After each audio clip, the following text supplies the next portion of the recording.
Bueno, buenas tardes. Me presento para los que no me conocen. Yo soy Diego González, soy responsable técnico del laboratorio Weisur. Ya estuvimos, por lo que veo, en el chat con varios de ustedes en los otros webinars.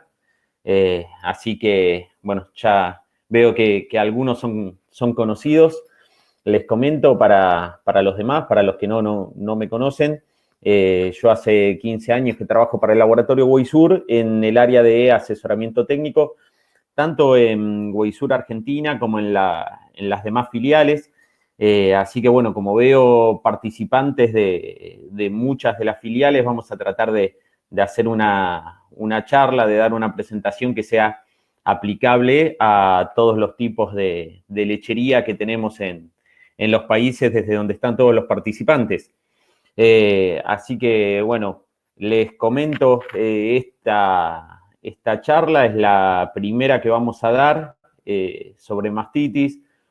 Yo opté por dividirla en dos partes, como hicimos con el caso de la podología, por el tema de que si optamos por dar una sola presentación en cuanto a mastitis, me parecía que íbamos a correr el riesgo de hacerlo muy superficial y que por ahí iba a ser algo que no iba a ser muy aprovechable para todos ustedes. Entonces, la idea es que demos dos charlas, entonces podamos profundizar un poco más en todos los conceptos que vamos a ver. Yo ahora para dar comienzo a la charla, bueno, voy a sacar mi cámara, vamos a empezar con la presentación y los vamos a estar siguiendo. La presentación va a durar aproximadamente unos 40 minutos. La idea es no extenderse mucho más para que ustedes puedan seguir la charla y estar atentos. Así que, bueno, vamos a darle comienzo.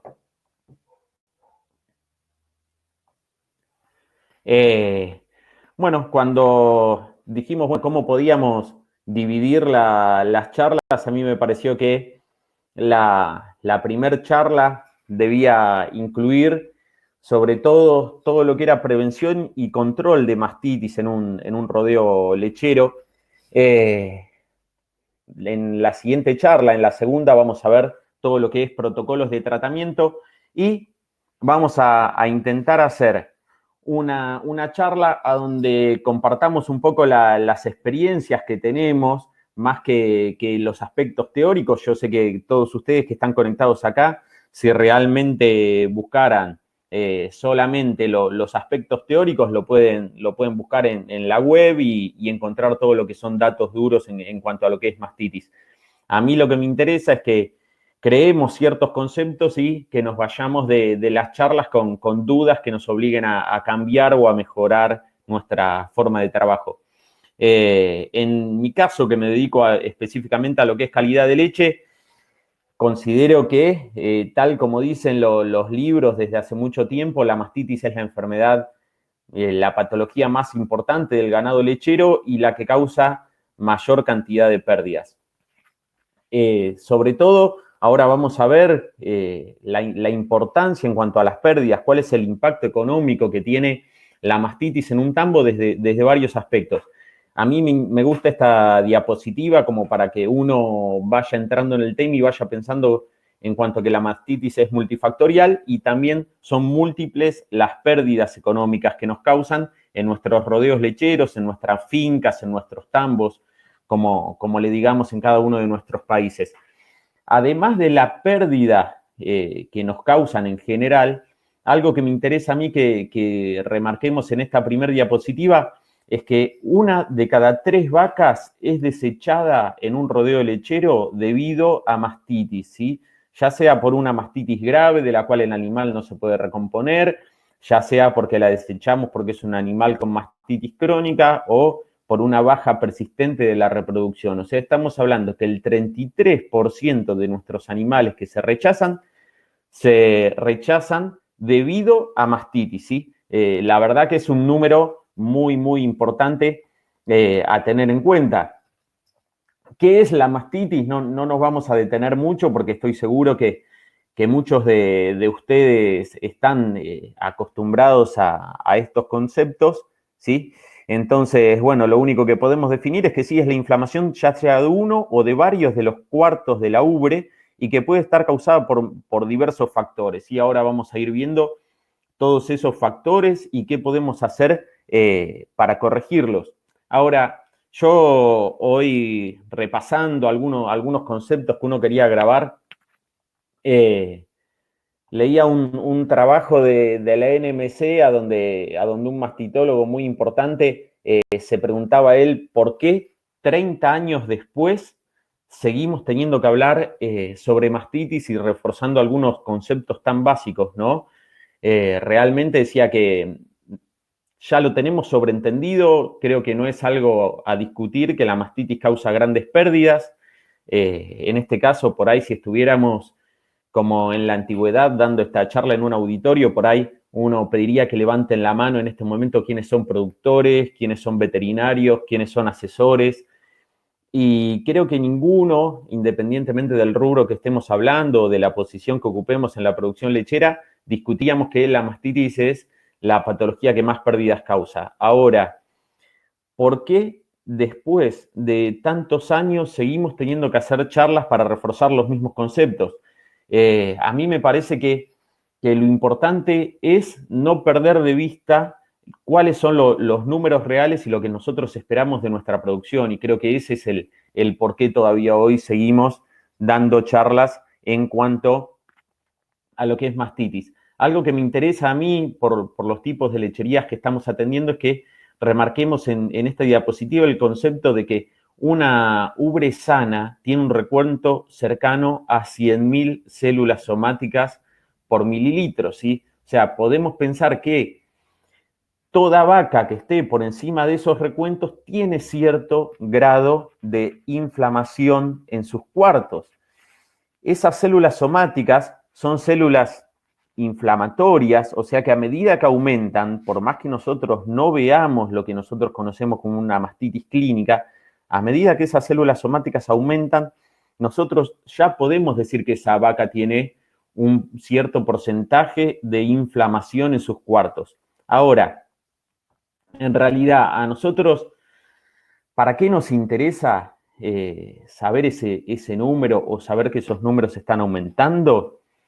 Yo les voy a comentar, a nosotros desde la empresa nos toca atender muchas veces problemas de calidad de leche desde ambos lados. A veces desde el lado del productor, a donde el productor tiene un problema de mastitis, un problema de calidad de leche, y a veces nos toca atenderlo desde el lado de la industria.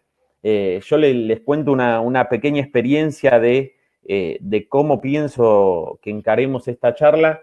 Hace unos años en una de nuestras filiales nos llaman para participar de una capacitación a productores desde una empresa, desde una usina láctea, desde una empresa que se dedicaba a comprar leche a gran escala a muchos tambos. Nos piden que hagamos una serie de charlas para tratar de mejorar la calidad, para capacitar a los productores en cuanto a lo que era el concepto de calidad de leche y mejorar esa calidad. La primera pregunta que me surgió a mí con los directivos de esta empresa fue preguntarles qué incentivo le daban al productor para mejorar su calidad. Y lo que me respondieron desde la empresa era que ellos no pagaban por calidad y que no pensaban tampoco pagar por calidad, por lo menos en el corto y mediano plazo. Así que bueno, ahí se planteó un problema que era cómo hacer toda una serie de charlas en todos los lugares que íbamos a hacer las charlas, capacitar a los productores y convencerlos de que tenían que mejorar su calidad de leche, bajar sus recuentos celulares, bajar sus recuentos de UFC, cuando la empresa que les compraba la leche no les iba a dar ningún premio económico. Entonces, ahí surgió el hecho para mí de tratar de encarar lo que es mastitis y recuento de células somáticas desde el punto que plantea esta diapositiva. No desde las penalizaciones al productor, sino que un aumento de recuento de células somáticas equivale menos leche para vender para todos los productores, independientemente de que nos den un premio o no por esa leche. Es decir, todos sabemos que una vaca con mastitis da menos leche que una vaca sana. Por lo tanto, más allá de que nosotros pensemos o que nos querramos entrar en pensar que si nosotros vendemos una leche con unos recuentos de células somáticos bajos, esa empresa nos va a pagar un bono por calidad, lo que deberíamos pensar es que a medida que nuestros recuentos de células somáticas se elevan, lo que vamos a tener es una pérdida de la producción más allá del precio que nos paguen. Y en definitiva, en todos los países nos pagan por la cantidad de litros que nosotros vendemos, si bien tengamos bonificaciones o no por los porcentajes de sólidos, de proteínas, de grasa. En definitiva, nosotros vendemos litros. Entonces, muchas veces nos centramos a la hora de querer mejorar o no nuestra calidad en si estamos o no dentro de las bonificaciones o dentro de lo que nos pide la empresa como calidad. Ahora, posiblemente podríamos bajar esos recuentos celulares y tener más cantidad de litros de leche en el tanque, ¿sí? Si nosotros vemos en esta diapositiva, este es realmente el impacto económico de la mastitis. Y acá estamos hablando tanto de mastitis clínica como subclínica.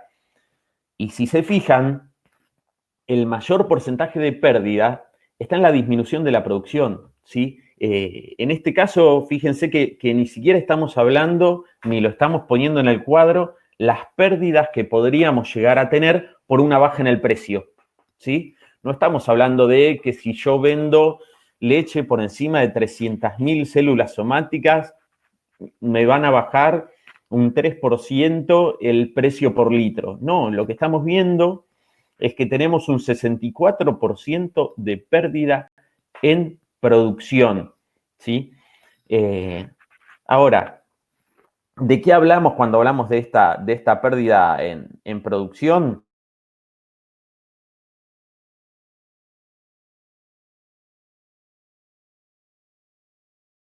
Que eso lo vamos a dejar para la segunda parte, cuando veamos el control de mastitis y los tratamientos, cómo afecta particularmente a cada vaca. Pero todos sabemos que una vaca, si ponemos un ejemplo de una vaca que la estamos ordeñando, nos está dando 20 litros diarios, y esa vaca tiene mastitis, cursa un cuadro de mastitis, y ni hablar si ese cuadro es severo, esa vaca que nos estaba dando 20 litros hasta ayer, hoy seguramente cuando lo ordeñemos no nos va a dar 20 litros. Es muy común que cuando alguien saca, a mí me pasa cuando vamos a asesorar a algunos tambos, algunas fincas lecheras, se saque la pérdida de producción de leche pensando en que hoy, como la vaca la detecté, tiene un grumo y la voy a tratar, a partir de hoy empiezo a contar esa pérdida en litros de leche. Entonces, los litros de leche que yo pierdo de esa vaca hoy, porque la estoy ordeñando y esa leche la estoy tirando, esa vaca está en tratamiento. Normalmente lo más común es que usemos un pomo cada 12 horas, por lo menos 3 pomos, y desechemos la leche 72 horas. O sea, en total estamos hablando de que un cuadro leve de mastitis duraría aproximadamente 5 días hasta que esa leche de esa vaca vuelva al tanque. Si esa vaca estaba produciendo 20 litros, se suele tomar como que la pérdida de leche, lo que yo descarté de leche, cuando le ponemos el costo, más de un asesor o médico veterinario de los que estén participando en la charla, alguna vez habrá llenado alguna de estas planillas, a donde cuando calculamos el costo de la mastitis, ponemos el costo de descarte de leche y entonces ponemos los 5 días que tiramos la leche de esa vaca. Con lo cual, para esta vaca que produce 20 litros, ese descarte sería de 10 litros. Ahora, el problema es que al quinto día, cuando esa vaca la volvemos a reincorporar al rodeo lechero, esa vaca no volvió a dar los 20 litros que daba originalmente, seguramente esté muy por debajo. Si nosotros contamos cada día de ordeño los litros que nos están faltando en esa vaca, hasta que esa vaca se aproxime a la producción diaria que nos estaba dando antes de enfermarse, esa realmente es la pérdida total que vamos a tener, ¿sí?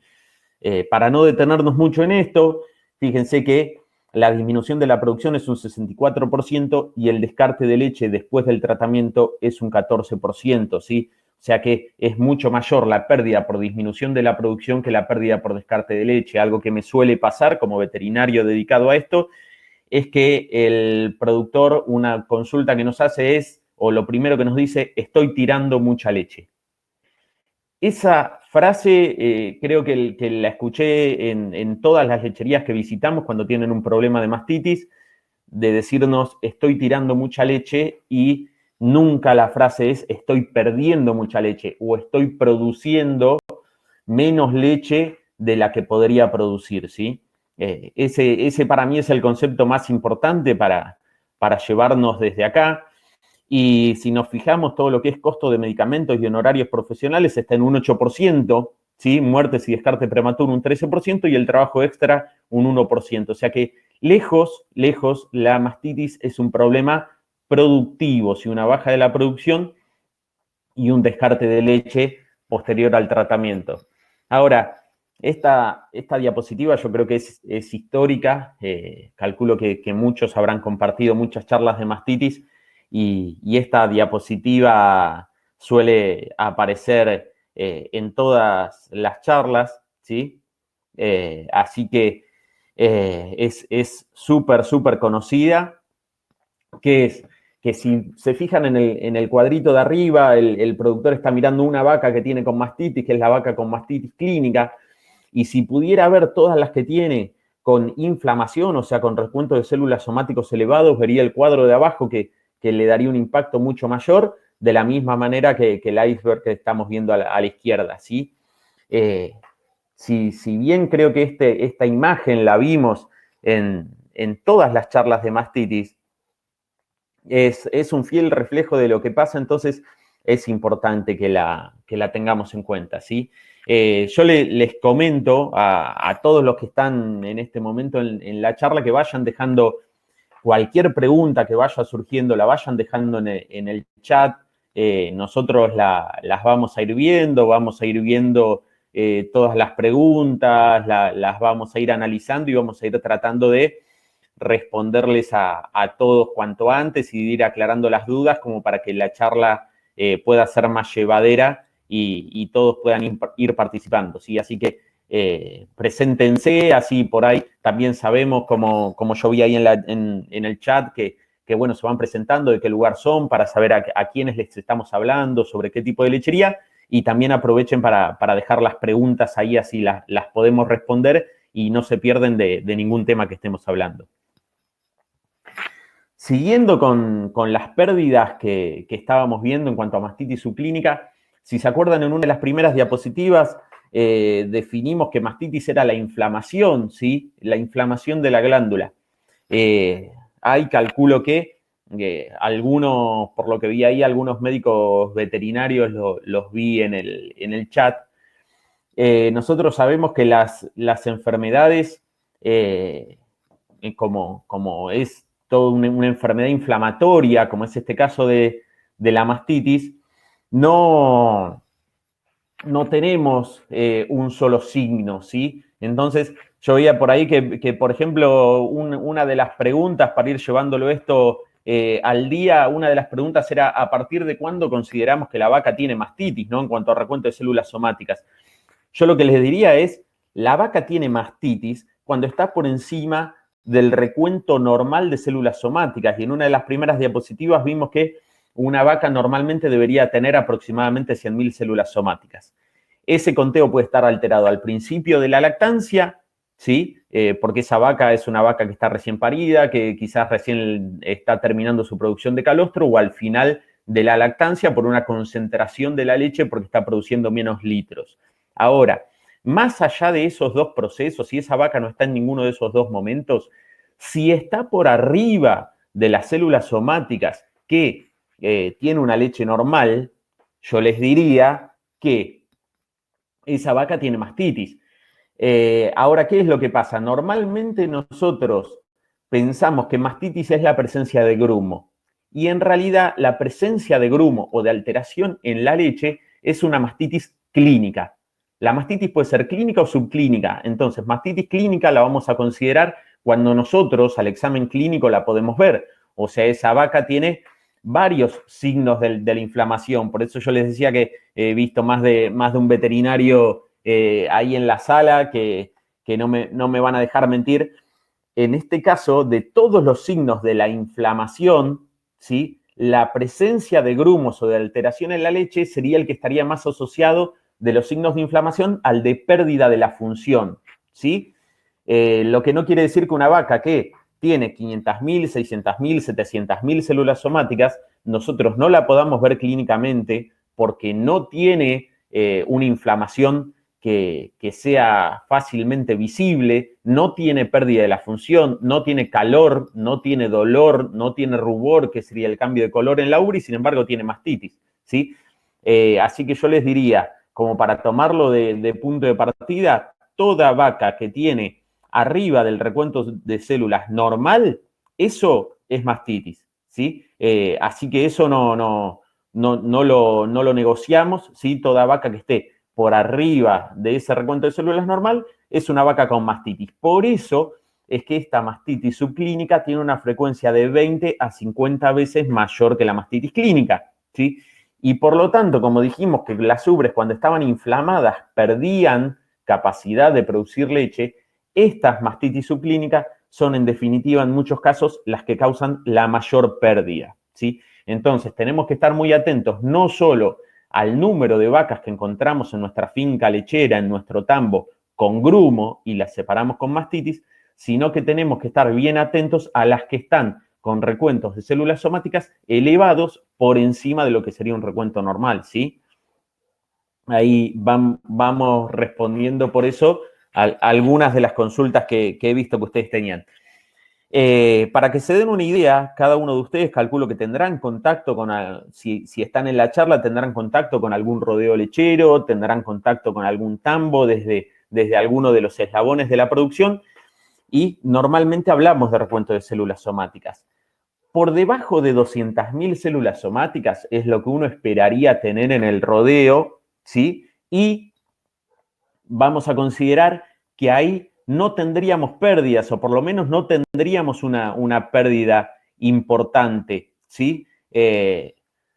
Ahora, ya, si nos vamos de 200.000 a 500.000 células somáticas, ¿sí? Vamos a empezar a ver que vamos a tener una pérdida importante de producción, ¿sí? Entonces, ahí ya yo les diría que ya tenemos que empezar a prestar atención a ver cómo vamos a hacer para controlarla, ¿sí? Entre 200.000 y 500.000 casos, fíjense que tenemos una pérdida de la producción cercana al 10%, entonces muchas veces estamos cegados mirando el precio por litro, ¿sí? Que nos están pagando de la leche, y cuando tenemos 500.000 células somáticas de recuento en nuestro tambo, estamos perdiendo un 10% de la capacidad productiva de nuestras vacas, ¿sí? Entonces, es más importante tratar de mejorar y de bajar esos recuentos, ¿sí? Que el hecho de fijarnos tanto en el litro, en lo que nos están dando por litro. Ahora, si estamos por arriba de 500.000 células somáticas, tengamos en cuenta que ya estamos perdiendo entre un 10 y un 20% de la producción láctea, ¿sí? En realidad es de la capacidad de producir que tienen nuestras vacas. ¿Por qué? Si nosotros tenemos entre 500.000 y 1.000.000 de células somáticas, estamos perdiendo entre el 10 y el 18% de pérdida de la producción. Porque si se fijan en la columna de al lado, eso quiere decir que vamos a tener aproximadamente un 32% de nuestros cuartos infectados, ¿sí? Un 32% de los cuartos con recuentos de células altas. Esos cuartos que están con recuentos de células altas están inflamados y por lo tanto están produciendo menos, ¿sí? De lo que podrían producir si estuvieran sanos. Ahora, ¿por qué nosotros tenemos que tener en cuenta esto cuando vendemos nuestra leche? Porque esto es lo que pasa con los componentes de la leche que nosotros vendemos a medida que avanza el recuento de células somáticas. Si ustedes se fijan, ahí en los dos ejes, uno está expresado en porcentajes y el otro está expresado en miles de células somáticas, ¿sí? A medida que avanzan la cantidad de células somáticas, a medida que eso va aumentando, vamos perdiendo cantidad y porcentaje de lactosa, de grasa y de caseína. Muchas veces lo que pasa es que vemos más afectado la lactosa y la grasa que el porcentaje de proteínas, porque en realidad lo que cambia en cuanto a las proteínas muchas veces es el perfil de las proteínas. Como suben algunas proteínas de lo que son proteínas de la sangre, eso nos encubre o nos enmascara un poco el hecho de la baja de la proteína, ¿sí? Pero la caseína baja muchísimo a medida que nosotros vamos aumentando el recuento de células somáticas, ¿sí? Así que lo más importante sería que nosotros, en base a esos recuentos que vemos, lleguemos a esta pregunta. ¿Tenemos un problema o no tenemos un problema? ¿Sí? Yo creo que lo primero es saber si tenemos o no un problema. Si estamos bien, bueno, podríamos decir, bueno, vamos a seguir adelante. Ahora, el tema es, si tenemos un problema, reconocerlo, reconocer el origen del problema, ¿sí? Y lo segundo sería establecer un plan de acción, ¿sí? Ahora, yo veía en alguna de las preguntas que hacían en la sala, ¿sí? ¿Cuál era, por ejemplo, nuestra opinión sobre el cultivo bacteriológico de la leche? Bueno, acá estamos. Nosotros, si reconocemos un problema, lo que deberíamos hacer, si reconocemos ese problema, es tratar de identificarlo. Una forma de identificarlo es el cultivo de leche de tanque. Si nosotros cultivamos la leche de tanque, podríamos llegar a la conclusión de cuál es la bacteria que nos está afectando.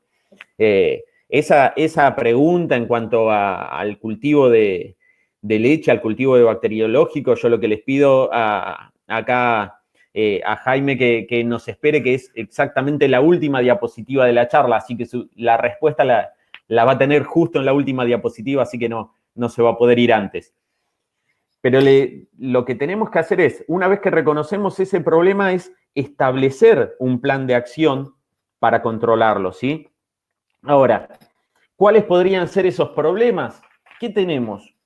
Una alta incidencia de casos clínicos, más del 3 al 5%.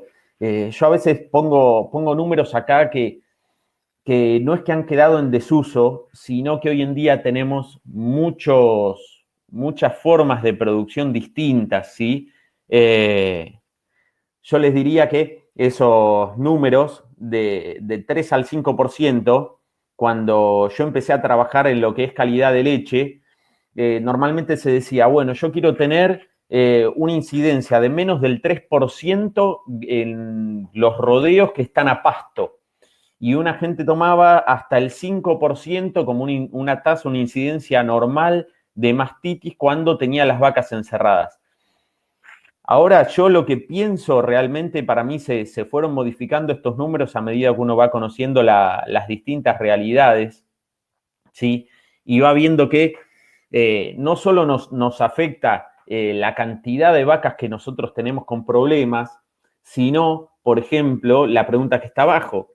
Quizás podemos no tener una alta incidencia, pero tenemos un bajo porcentaje de curación. Calculo que a muchos de ustedes les habrá pasado que por ahí dicen, no salen muchas vacas con mastitis en mi rodeo, pero las vacas que salen con mastitis tardan mucho en curarse. Entonces, a la larga, ese rodeo se les va haciendo muy, muy grande, ese rodeo de animales enfermos, ¿sí? Entonces, por eso es que hay que reconocer realmente cuál es el problema. Y no hay forma de que en una charla de mastitis no caigamos en cuál es un plan de control, ¿sí? Cuál es el plan de acción que nosotros podemos ofrecer para prevenir la aparición de mastitis y para controlarla en el caso de que haya aparecido. Yo les comento porque lo vi en cuanto a algunas preguntas que estaban ahí en el chat, que todo lo que sea tratamientos, lo que sea tratamiento de mastitis y protocolos, lo vamos a ver en la siguiente charla, ¿sí? Porque si no se nos va a mezclar un poco los conceptos. Y la idea de esta charla es, de acá nos vamos a llevar una idea de cuál es el impacto económico que tiene la mastitis en nuestro rodeo y cómo prevenirla. En el caso de que no la hayamos podido prevenir y que tengamos animales enfermos, eso es lo que vamos a ver en la próxima charla, ¿sí? ¿Qué hacemos si lo que estamos viendo en esta charla falló y los animales se enferman? Bueno, la solución la vamos a ver en la otra charla, ¿sí? Ahora, este plan de control de mastitis es un plan, el famoso plan de los 5 puntos que se instauró hace muchísimos años y el cual se fue modificando y se le fueron agregando puntos. Hace unos días yo estaba viendo una charla sobre mastitis de un colega y no hay forma de que no caigamos todos en algún momento en repasar el plan de los famosos 5 puntos del control de mastitis, que bueno, se modificó y se le agregaron algunos puntos, ¿sí? Un concepto que a mí me interesa que nos llevemos siempre en cuanto al ordeñe, como si se acordaban, el primer punto decía que había que tener buena higiene y preparación de la ubre y ordeñar pezones limpios y secos. Hay distintas costumbres según la zona, según el país del que estemos hablando, que ese primer punto puede ser lavar o no lavar los pezones, ¿sí? El tema de lavar o no lavar los pezones es ya apenas empezando la rutina de ordeñe, un primer punto polémico, podríamos decir.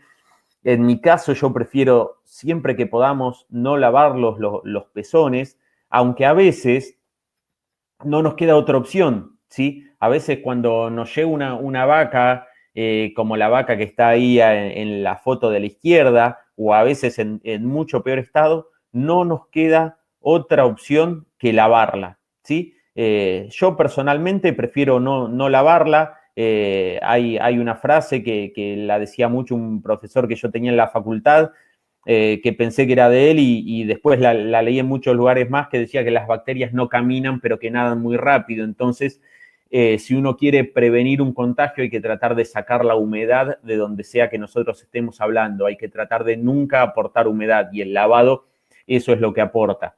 Muchas veces cuando nosotros lavamos los pezones, por más que demos la indicación de lavar solo los pezones y no mojar más arriba la ubre, es imposible que controlemos el mojado de esa ubre y por eso, si se fijan en la foto del medio, van a ver que ese pezón parece correctamente lavado, pero sin embargo, cuando miramos esa punta del pezón, ¿sí?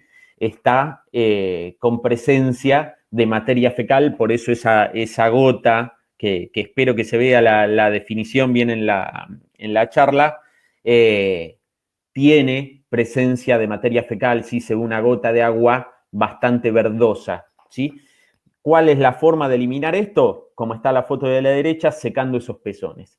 Y si nosotros pensamos o vemos que esos pezones tienen una carga de materia orgánica o una carga de bacterias importante, es esencial, ¿sí? Y lo vamos a ver ahora para ver qué tipos de mastitis se previenen con cada paso, que hagamos un predipping.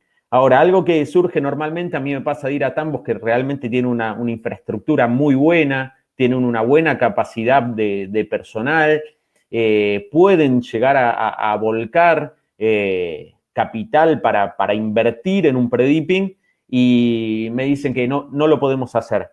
Entonces, mi pregunta es si todos podemos lograr ordeñar pezones limpios y secos. Y bueno, acá hay una foto que espero que algunos de los que están en la charla y que los he visto ahí se reconozcan en esa foto, ¿sí? Esa foto es en Colombia, en un tambo en una finca lechera que fuimos a visitar. Si se fijan en la foto de la izquierda, el tambo es ese pequeño techito que vemos en el medio de la ladera de una montaña, a donde estaban ordeñando con una máquina portátil, ¿sí? Y si se fijan en la foto de la derecha, esa persona ordeña con todo lo que está bien hacer.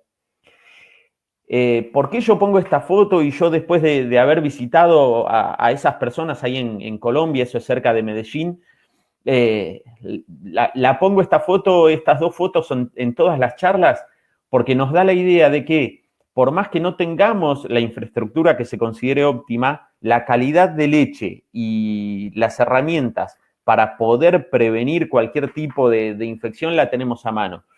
Acá no puedo agrandarlo para que lo vean en la foto, pero les explico qué es lo que se ve en la foto de la derecha. Van a ver que tienen dos aplicadores de sellador. En el aplicador de la izquierda, la botellita que se ve con la parte de arriba amarilla, tienen un pre-dipping. En ese caso, nosotros en Colombia usamos un pre-dipping iodado, ¿sí? Por ahí en otros países es más común que usemos pre-dipping en base a peróxidos, sobre todo a peróxido de hidrógeno, ácido láctico, como es el peroxilac, que es para nosotros el pre-dipping que tenemos más de uso generalizado.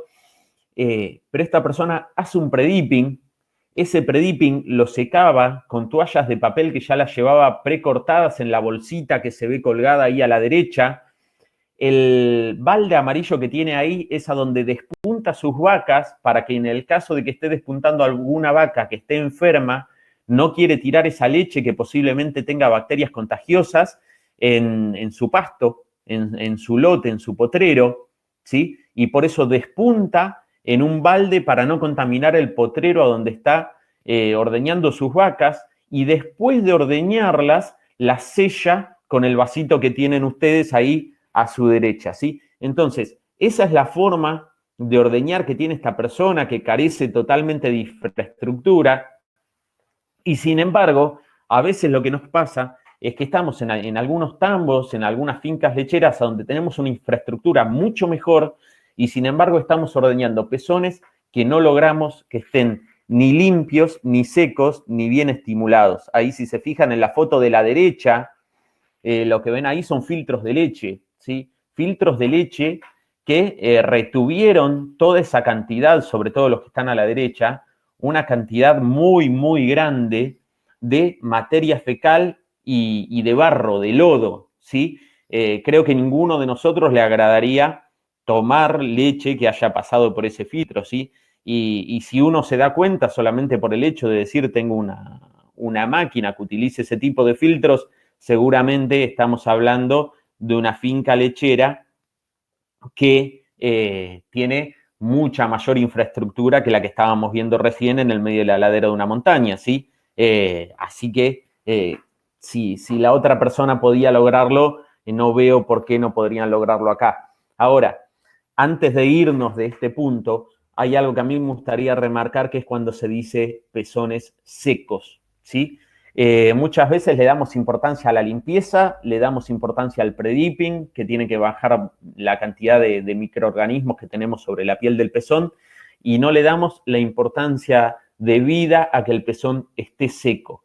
De hecho, muchas preguntas que nos hacen normalmente es: ¿puedo no secarlo el pre-dipping? Cuando nosotros le aconsejamos a alguien que tiene que usar pre-dipping porque tiene que bajar la carga bacteriana que tiene en sus pezones, lo primero que me dice es, ¿y puedo no secarlo? ¿Se puede dejar así como está?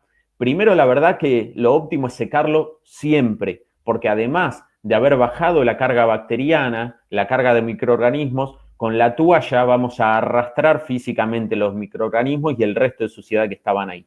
Y además, al secar la piel de ese pezón, vamos a permitir un contacto mucho mejor entre la pezonera, la unidad de ordeño, y el pezón, con lo cual la pezonera va a tener muchos menos riesgos de deslizarse.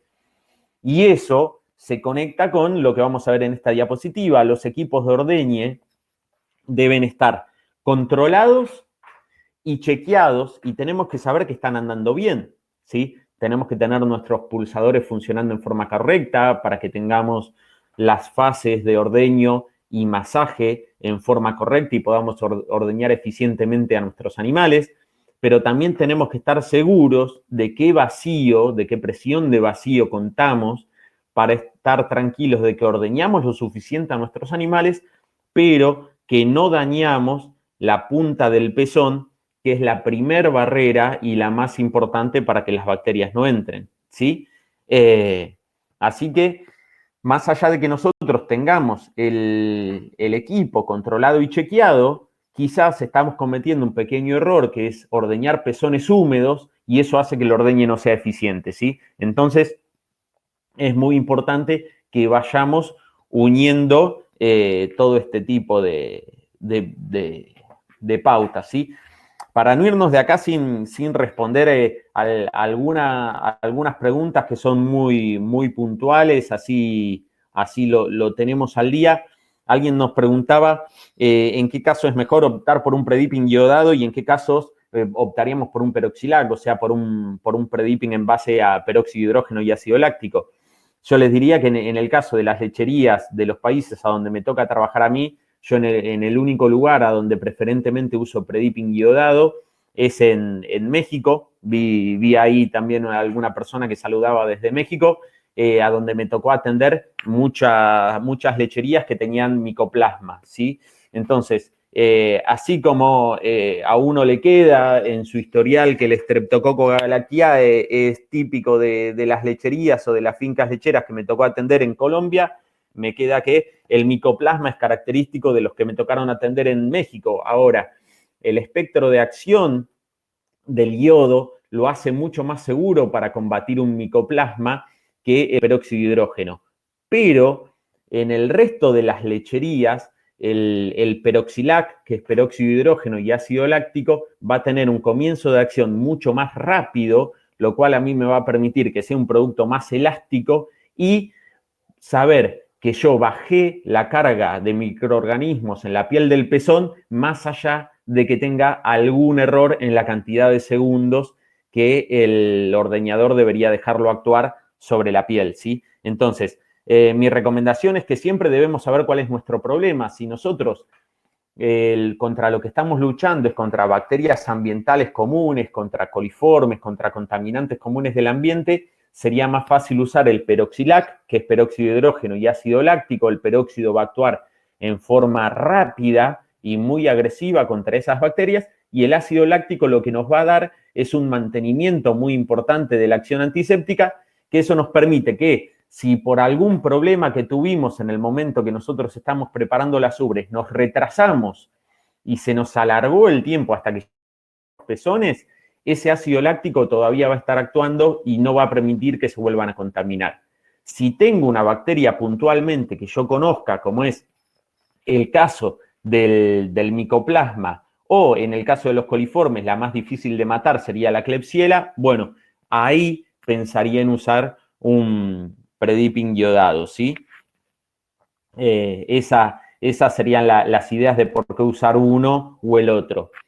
Y yendo al siguiente punto de control, está, luego de que retiramos esas garras, la desinfección de los pezones después del ordeñe. Nosotros lo que más tenemos estudiado desde nuestra empresa es el efecto de los selladores, ¿sí? Algo que nadie discute es la capacidad de los selladores para prevenir las infecciones intramamarias. En un principio, y hablando de cómo se consideraba la mastitis hace años, se consideraba que el sellador tenía influencia para prevenir la aparición de mastitis contagiosas, ¿sí? Y no se le daba tanta importancia como prevención de las mastitis ambientales, ¿sí? Ahora, hoy en día uno tiene en nuestra cartilla de selladores que nos pueden ayudar a combatir los dos tipos de mastitis, ¿sí?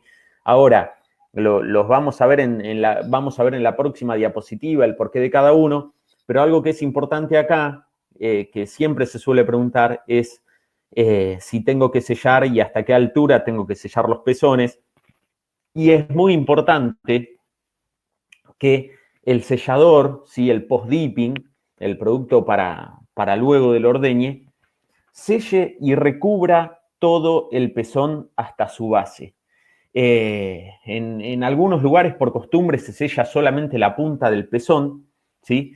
Y si ustedes se fijan ahí en la imagen que tienen a la izquierda, a mí lo que me interesa es a ese pezón lo pintamos de marrón, ¿sí? Como si fuera el efecto del sellador, del post-dipping, para graficarles a ustedes que toda la porción del pezón que estuvo dentro de la pezonera, dentro de la unidad de ordeño, la tenemos que desinfectar con el sellador. ¿Por qué?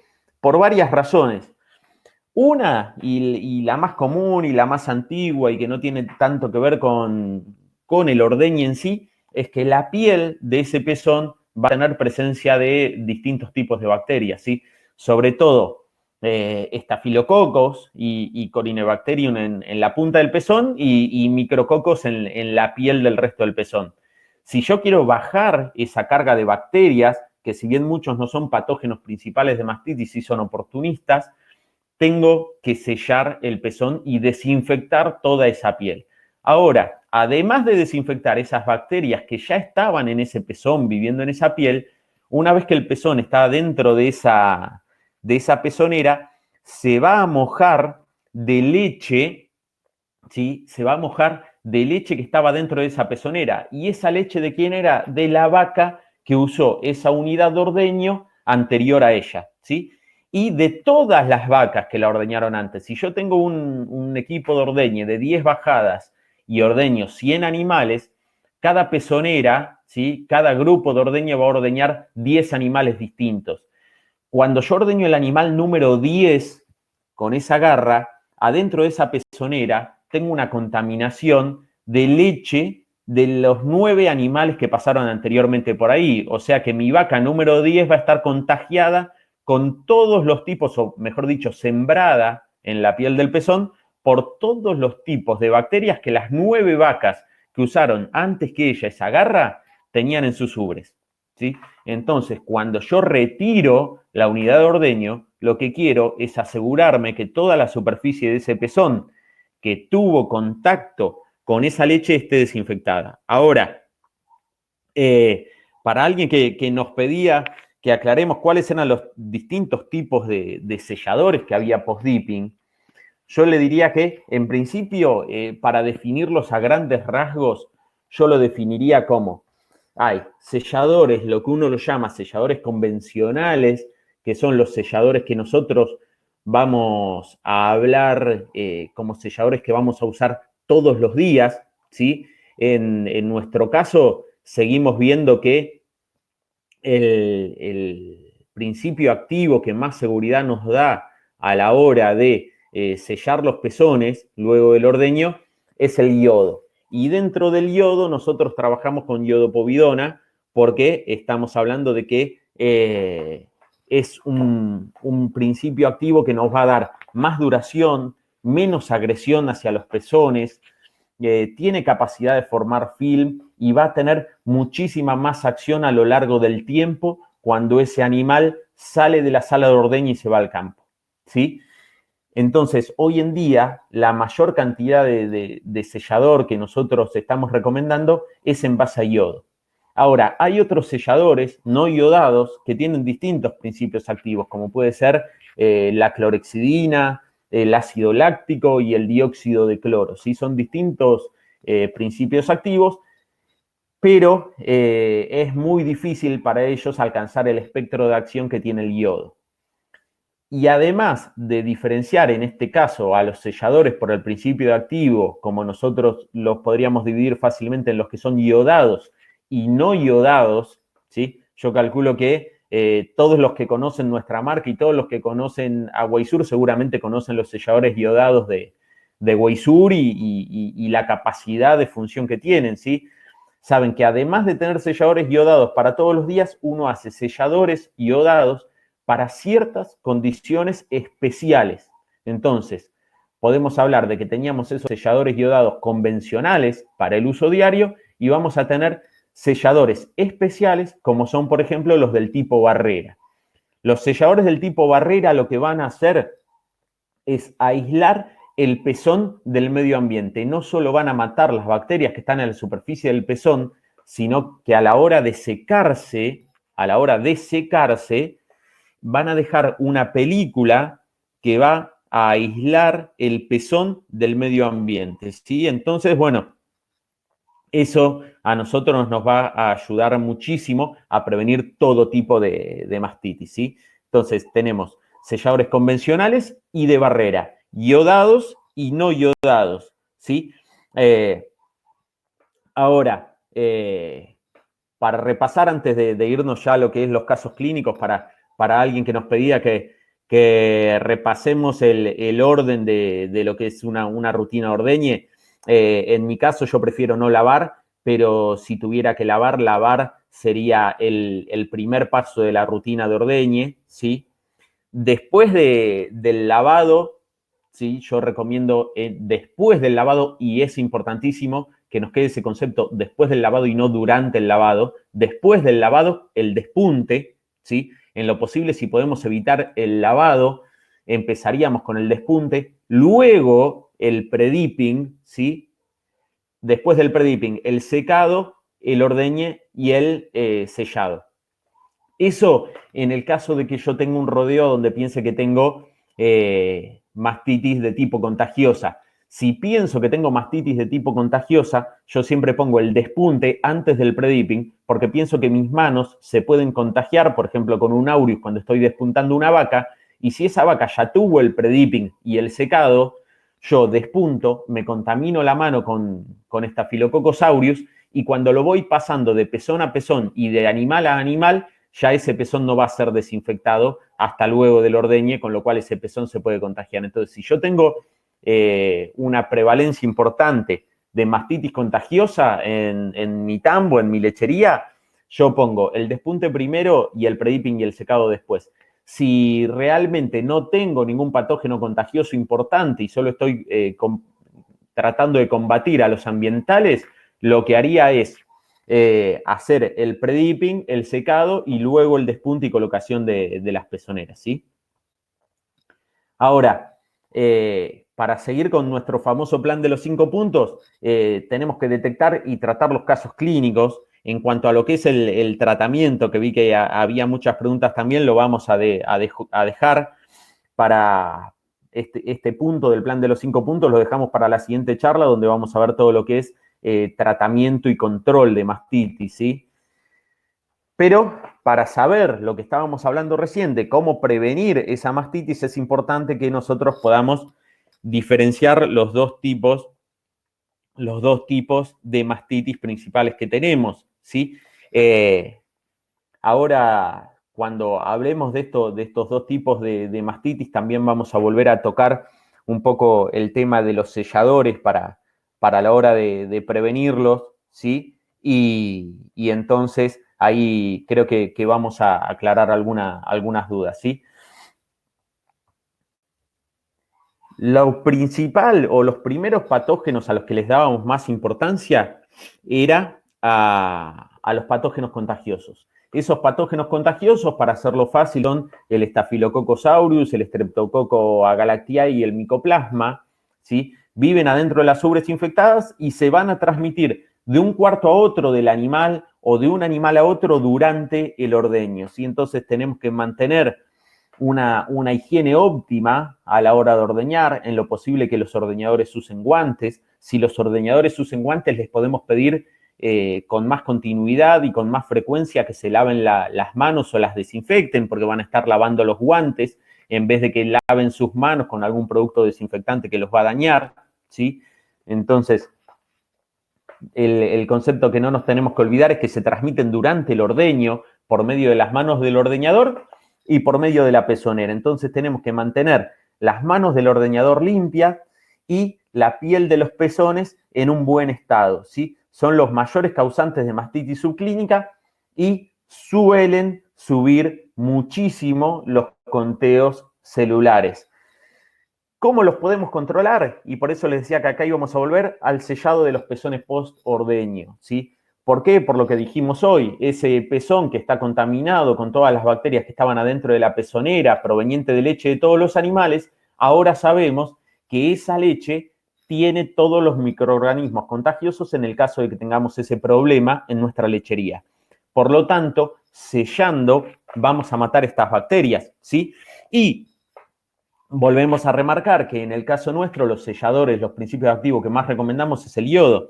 Alguien nos preguntaba la diferencia entre el yodo y el ácido láctico y por qué recomendar, cuál era la ventaja de recomendar el yodo sobre el ácido láctico. Yo lo que les diría es que el yodo tiene un mayor espectro de acción.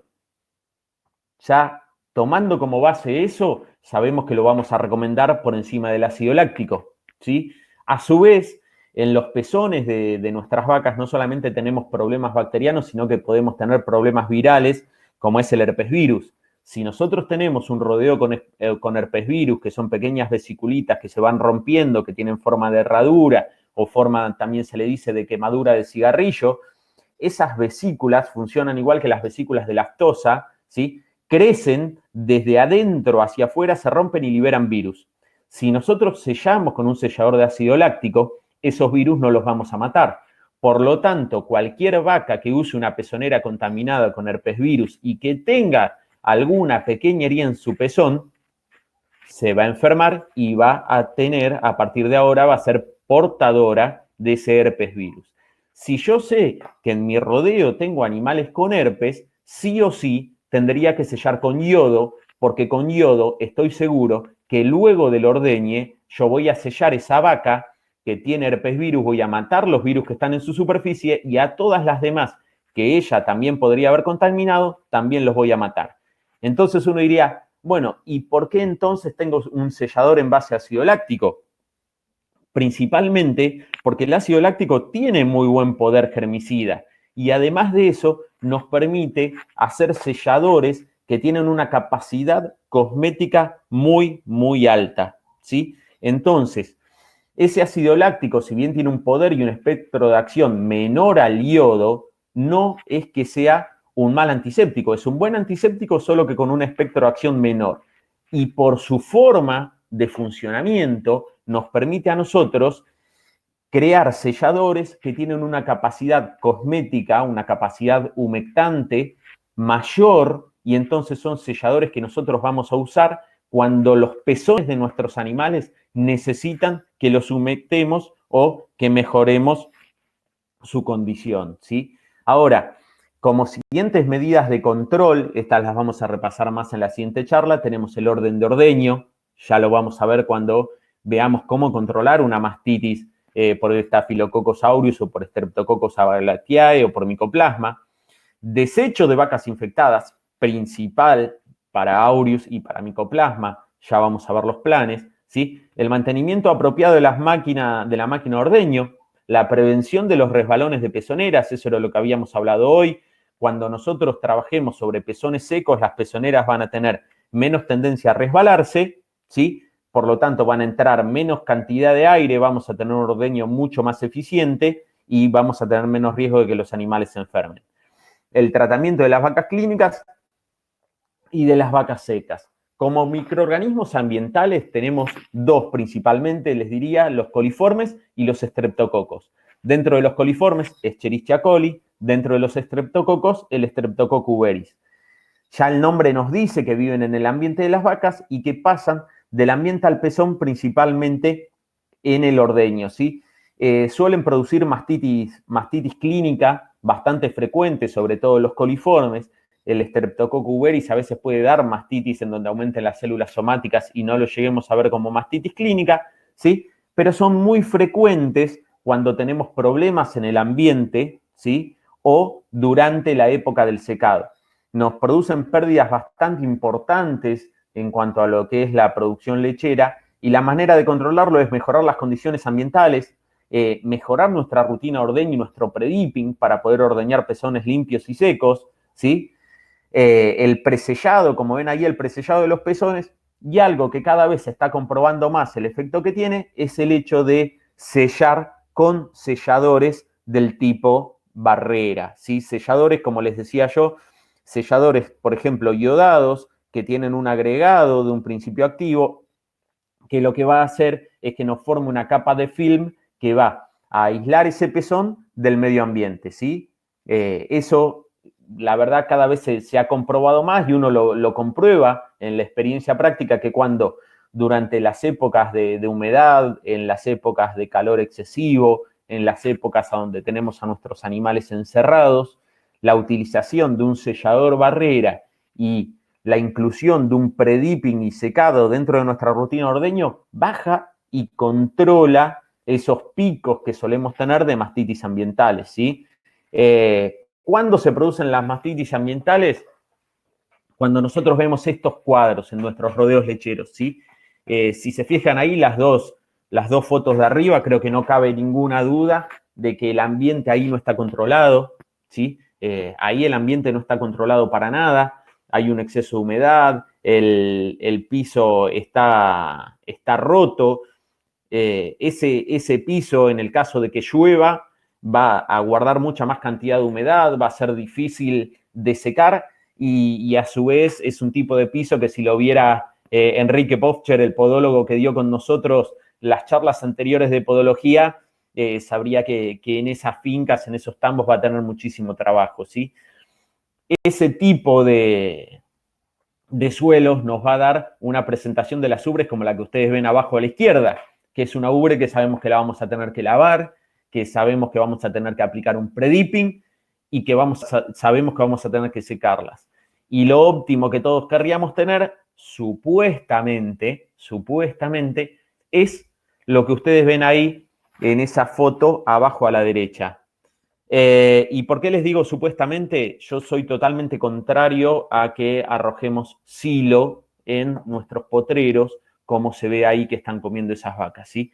El silaje acumula ciertos tipos de bacterias, además las vacas permanecen mucho tiempo en un solo lugar, en un potrero, con lo cual defecan mucho en esa zona, contaminan mucho esa zona con sus heces. Eso sumado a los restos de materia orgánica que aporta ese silaje nos puede dar algunos tipos de mastitis muy, muy complicadas, ¿sí? Entonces, un tema antes de irnos de ahí es saber que todo tipo de ambiente va a tener que tomarse algunas medidas de control, ¿sí?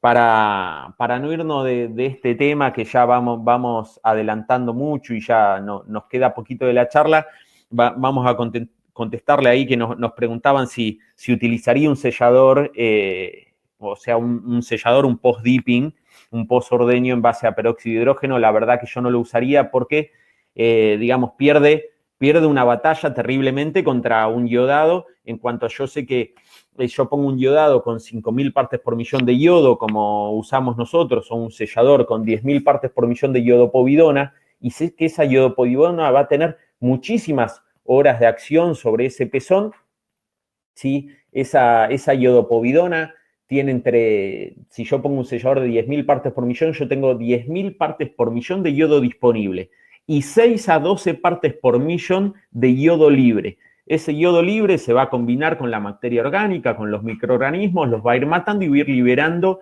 el yodo que yo tengo de reserva de esas 10.000 partes por millón con las cuales yo arranqué en mi sellador, en este caso con el Max 10. Entonces, ese U20 Max 10 a mí me va a dar muchísimas horas, ¿sí? de cobertura durante la piel del pezón, porque yo tengo 10.000 partes por millón de iodopovidona de reserva y voy a ir matando y combinándome con las bacterias y matándolas. Si yo hiciera un sellador en base a peróxido de hidrógeno, el peróxido de hidrógeno se inactiva en presencia del oxígeno y se inactiva en presencia de la materia orgánica. Es muy efectivo, tiene un rápido ataque, pero no tiene una duración mayor de 20 a 30 segundos. De hecho, el peróxido de hidrógeno lo usamos para los pre-dipping y siempre pedimos que no nos excedamos de los 30 segundos, porque pasados 30 segundos, ese peróxido de hidrógeno dejó de actuar, ¿sí? Eso lo ven ustedes cuando se ponen peróxido de hidrógeno o agua oxigenada en una herida, que ven una cierta efervescencia, una formación de espuma, ven una acción de ese peróxido y pasados los 30 segundos, nada. Entonces, en este caso lo que nosotros queremos es tener una acción mucho más duradera y por eso recomendamos los selladores iodados, ¿sí? Ahora, algo que nosotros hacemos un especial enfoque para lo que es la prevención de mastitis es en el tratamiento al secado de todos los cuartos, ¿sí? Primero por varias cosas, algunas las vamos a dejar para la próxima, como es la tasa de curación más elevada comparada con la de la lactancia. Así dijimos que todo lo que sea curación y protocolos de tratamiento lo vamos a dejar para la siguiente charla para saber cómo enfocarnos una vez que la mastitis nos ganó y está presente en nuestro rodeo, ¿sí? lo que vamos a saber es que vamos a bajar la incidencia, tratando al secado todos los cuartos, vamos a bajar la incidencia de nuevas infecciones durante el periodo seco, o sea, vamos a estar previniendo las mastitis durante el periodo seco, ¿sí?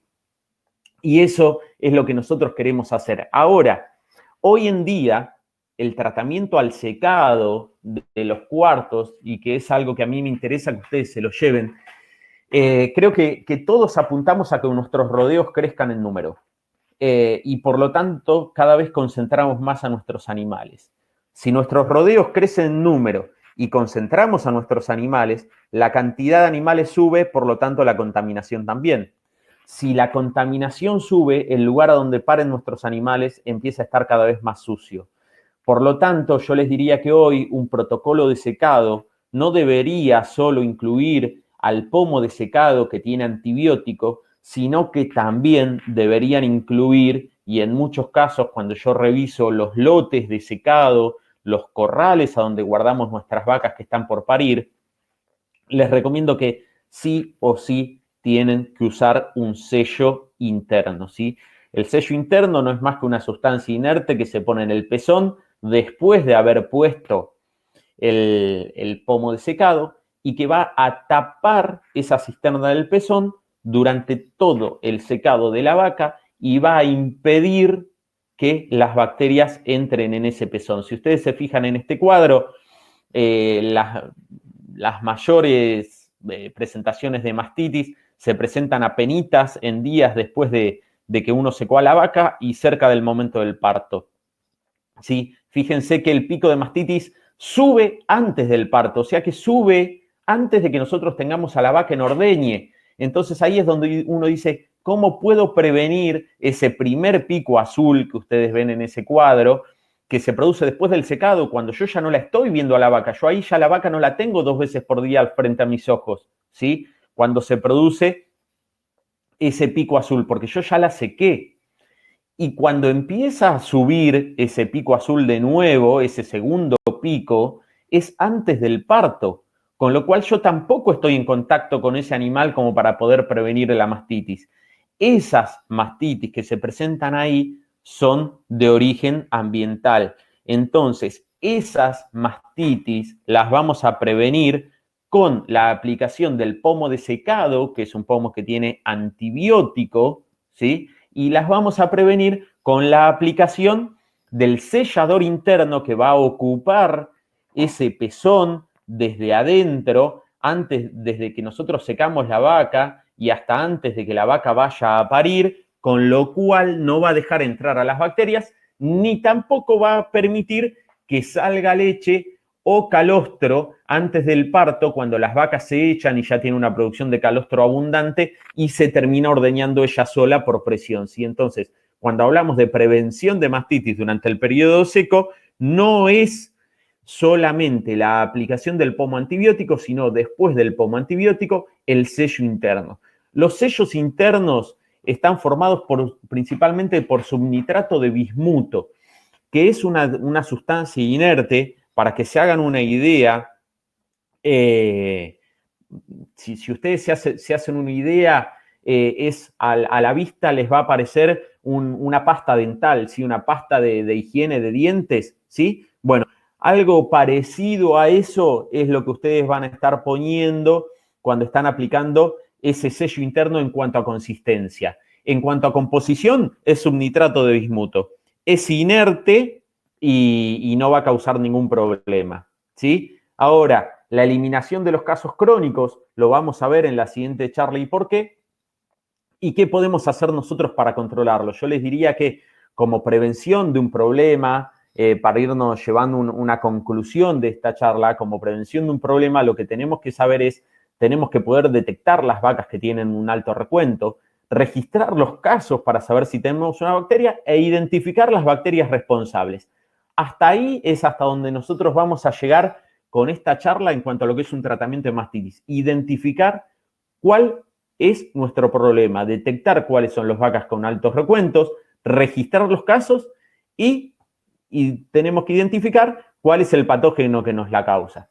Por lo tanto, para llevarnos como conclusión de lo que es la calidad de leche que estamos buscando, El rodeo debería estar aproximadamente en 200.000 células somáticas, como para que eso incluya las vacas sanas, que están cerca de 100.000 células, y las vacas que están por arriba de 200.000 hasta 400.000, que nos están dando una alerta de que hay un problema.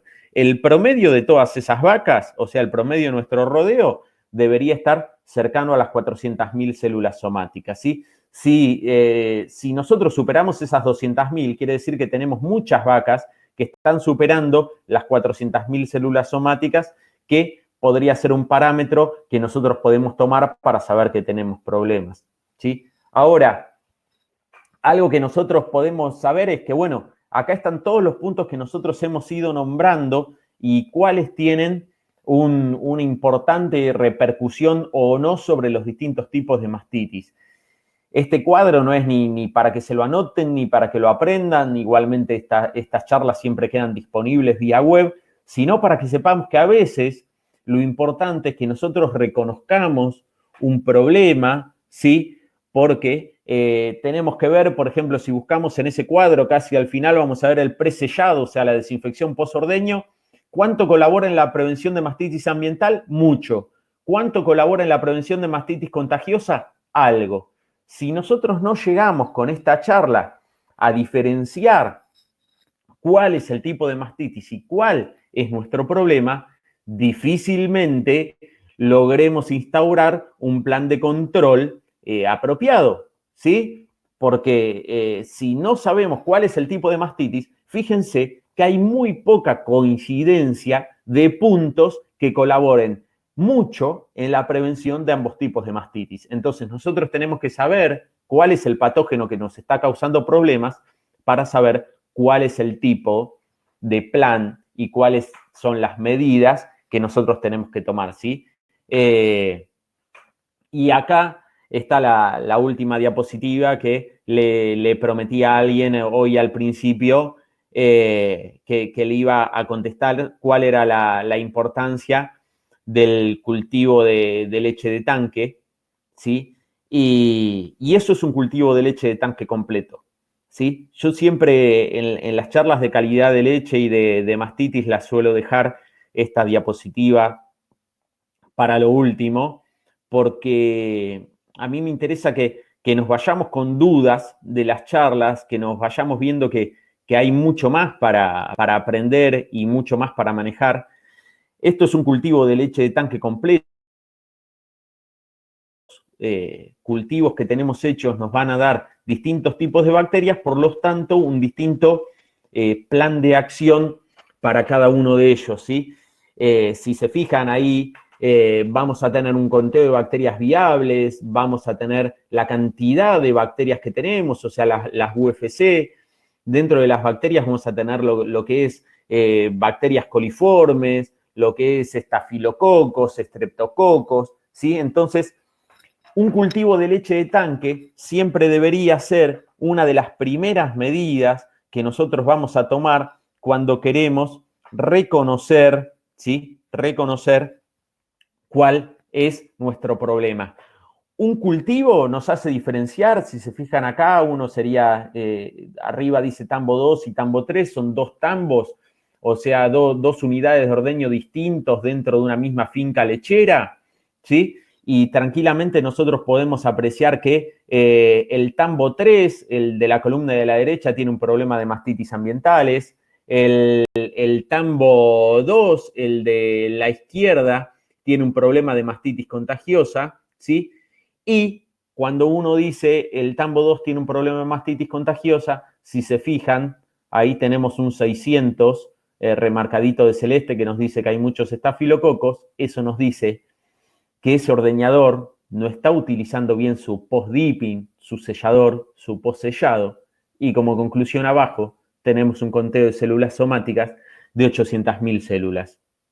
Por lo tanto, la pérdida estimada de producción de esa sala de ordeño es de un 9,6%, ¿sí? Entonces, bueno, la idea es que nos llevemos todas las medidas preventivas que estuvimos hablando, ¿sí? Que veamos que hay mucho por trabajar, que hay mucho para hacer, ¿sí? Y que esas medidas de prevención son específicas, como vimos en la diapositiva anterior a esta, específicas para cada tipo de bacteria, ¿sí? Ahora, la verdad yo los quiero, vamos a sacar la charla, vamos a poner la cámara. Primero que nada, les quiero agradecer por haber estado en la charla. Ya nos pasamos unos minutitos de lo que estaba estimado que dure, pero espero que hayamos respondido en cuanto a cuál es lo que me interesaría que se lleven es cuál fue el impacto del económico de la mastitis y cómo lo podemos encarar como productores, no solamente por el pago o no de un bono, sino por las pérdidas de producción que estamos teniendo y por lo que eso afecta a la salud de nuestras vacas. Que sepamos que tenemos muchísimas medidas de control y de prevención a las cuales les tenemos que prestar atención, ¿sí? Y que sepamos, bueno, en este caso, que hay muchas medidas de control, muchos protocolos de tratamiento, muchas formas distintas de actuar, que lo vamos a ver en la próxima charla, ¿sí? Nosotros nos vamos a estar comunicando seguramente con todos ustedes por las mismas vías que ustedes recibieron la información para esta charla. Nos vamos a estar comunicando para el cuarto webinar, que va a ser la parte 2 de mastitis, a donde vamos a ver todo lo que es protocolos de tratamiento y las formas y medidas de control para los distintos tipos de mastitis que establecimos hoy, ¿sí? Así que bueno, los esperamos para la próxima charla de mastitis. Justamente todas las preguntas que no les respondimos hoy de tratamientos y control es porque queremos dejarlos comprometidos para que estén en la siguiente charla, pero quédense tranquilos que todas esas preguntas se van a resolver. Y bueno, esperamos que tengan contacto. Preguntas que tengan, las pueden dejar ahora en el chat. Nosotros nos vamos a estar comunicando con ustedes y las vamos a tener en cuenta para el próximo webinar, ¿sí? Así que bueno, les agradezco, sobre todo por el tiempo, por haberse quedado, ya que nos excedimos un poquito del tiempo que estaba previsto, y los vemos en la próxima charla. Muchas gracias.